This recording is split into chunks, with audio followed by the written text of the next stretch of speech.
सभी सम्मानीय अतिथिगणों का, स्वस्थ नागरिक ही देश और प्रदेश की उन्नति का आधार स्तंभ होता है। हमारा मध्य प्रदेश अपना महत्वपूर्ण योगदान देगा स्वस्थ राष्ट्र के निर्माण में।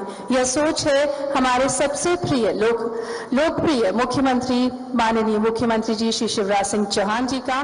मैं निवेदन करना चाहूंगी, बहुत ही सम्मान से निवेदन करना चाहूंगी आपसे, बहुमूल्य वचनों के लिए हम तालियों से स्वागत करेंगे अपने सबसे लोकप्रिय मुख्यमंत्री श्री शिवराज सिंह चौहान जी का। हमारे स्वास्थ्य मंत्री जो डॉक्टर भी है और स्वास्थ्य को और स्वास्थ्य की समस्याओं को बहुत बेहतर ढंग से समझते हैं, और कोविड के दौरान जिनके नेतृत्व में आप सबने अपने देश में उत्कृष्टतम काम, श्रेष्ठतम काम करके दिखाया है। आदरणीय डॉक्टर प्रभुराम चौधरी जी, आदरणीय मोहम्मद एसीएस हमारे मोहम्मद सुलेमान जी, सुदाम खाड़े जी, यहां उपस्थित और अलग अलग चिकित्सालयों के प्रांगण में बैठे हुए हमारे सभी अस्पतालों से संबंधित और उसके अतिरिक्त भी मेरे सभी बहनों भाइयों, हमारे सभी डॉक्टर्स, सभी अधिकारीगण, पैरामेडिकल स्टाफ्स और चिकित्सा के क्षेत्र से जुड़े हुए हमारे छोटे बड़े सभी साथियों, सबसे पहले मैं उन संस्थाओं को जिनको अभी सम्मानित किया गया, पुरस्कृत किया गया, मैं हृदय से बधाई देता हूं और बधाई देने के साथ साथ उनको धन्यवाद भी देता हूं, क्योंकि उन्होंने उत्कृष्टतम काम करके दिखाया है, बेहतर काम किया है। उन सबका अभिनंदन। देखिए, हमारे यहां कहा गया है, पहला सुख निरोगी काया, शरीरम आद्यम खलु धर्म साधनम। पहला सुख कौन सा है? सबसे बड़ा सुख कौन सा है? तो शरीर स्वस्थ रहे, इससे बड़ा सुख दुनिया में कोई सा नहीं है। शरीर सब धर्मों का पालन करने का माध्यम है। अगर शरीर स्वस्थ नहीं रहता तो हम स्थितियां समझते हैं, फिर हम किसी काम के भी नहीं रहते। और इसलिए आप सब जानते हैं, फिर भी मैं कहना चाहता हूं कि अगर दुनिया में पीड़ित मानवता की सबसे बड़ी सेवा कोई करते हैं तो डॉक्टर्स हो, पैरामेडिकल स्टाफ्स हो, एएनएम हो, वार्ड बॉय हो, नीचे तक के हमारे स्वास्थ्य विभाग के सारे साथीगण करते हैं। इससे बड़ा सच में पुण्य कोई नहीं है। और मैं नहीं कहता, अब हर पेशेंट से पूछ लीजिए, वो कहता यही है कि भगवान के बाद अगर दुनिया में दूसरा कोई है तो वो डॉक्टर है, इलाज करने वाला है। और मैं केवल डॉक्टर की बात नहीं कर रहा, जितने चेकअप होते हैं, जितने टेस्ट होते हैं, अलग अलग स्वास्थ्य से जुड़ी हुई गतिविधियां होती है, उसमें अगर प्रेम से, चाहे वो हमारी सिस्टर हो, नर्स हो, चाहे वार्ड बॉय हो, चाहे पैरामेडिकल स्टाफ के और कोई लोग हो, अगर प्रेम से बोल लेते हैं तो आधी बीमारी तो वैसी ही भाग जाती है। और वो मरीज जिसकी आपने सेवा की है, वो जिंदगी भर आपको याद रखता है। मेरा एक बार एक्सीडेंट हुआ था 98 में, मल्टीपल फ्रैक्चर थे, 8 फ्रैक्चर थे शरीर में। उस समय कई दिनों तक मुझे अस्पताल में भर्ती रहना पड़ा था। मैं अभी तक वो सिस्टर्स, वो बहनें जिनने मेरी उस दौरान सेवा की थी, डॉक्टर को तो मैं डॉक्टर ढोलकिया साहब को याद करते हुए जिनने मेरा ऑपरेशन किया था, वह उस दुनिया में नहीं है, उनको मैं प्रणाम करता हूं। और डॉक्टर सहित मेरी जिन बहनों ने, जिनको हम नर्स कहते हैं, उनने सेवा की थी, आज तक नहीं भूला हूं और आज भी कभी कभी उनसे फोन पे बात करता हूं। अद्भुत होती है वो सेवा सचमुच में।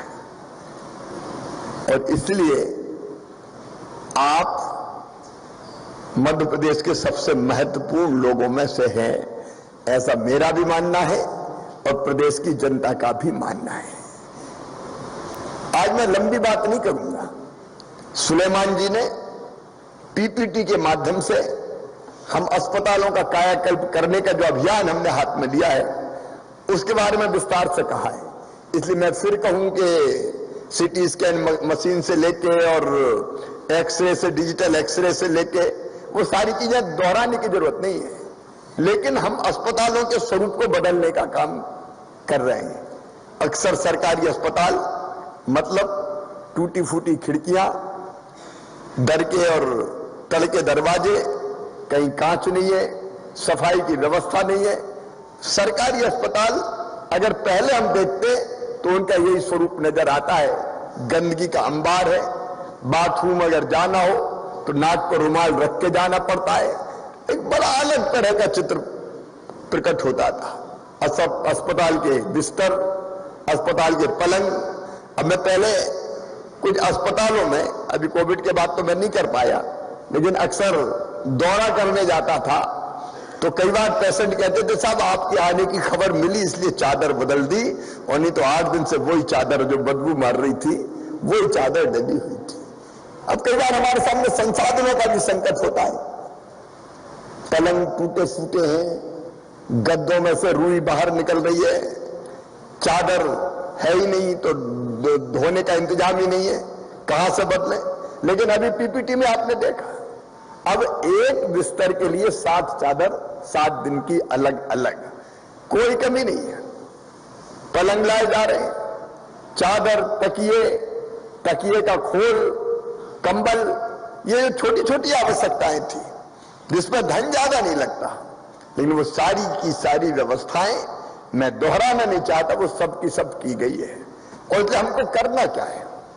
मेरा निवेदन है, नंबर 1, जो बात सुलेमान साहब कह रहे थे, अभी अभी हमारे यशस्वी स्वास्थ्य मंत्री डॉक्टर प्रभुराम चौधरी जी ने कही, वो बात जब अस्पताल में हम जाएं तो जनता कहे कि ऐसा अस्पताल, आनंद आ गया यहां, या ये सारी व्यवस्थाएं। नहीं तो कई बार ये सवाल सामने आता था, डिजिटल एक्सरे है तो ऑपरेटर नहीं है, डॉक्टर कह देते थे कि बगल में प्राइवेट वाले के यहां से चले जाओ और वहां से एक्सरे करवा के लाओ।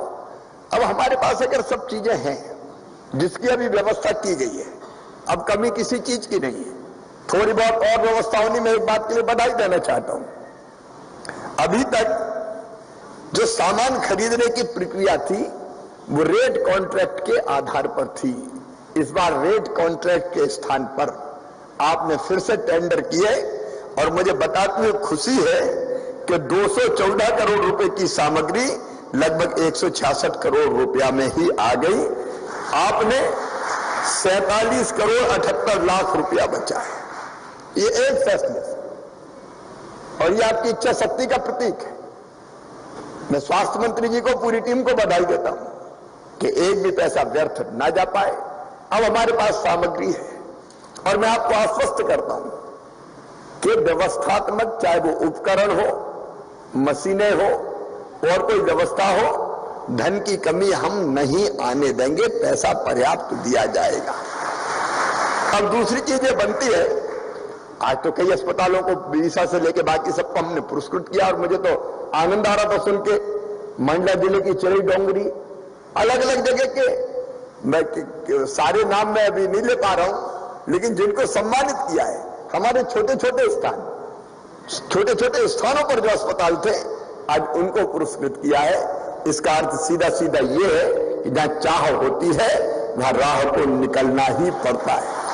एक व्यक्ति एक अस्पताल को बदल के रख देता है, और इसलिए अपेक्षा यही है कि सच में अगर अस्पताल जाए तो व्यवस्था अगर कोई बहुत बड़ी ऐसी है कि जो नहीं है तो अलग बात, नहीं तो पहली प्रायोरिटी जनता की ये हो कि मैं तो सरकारी अस्पताल में ही जाऊंगा।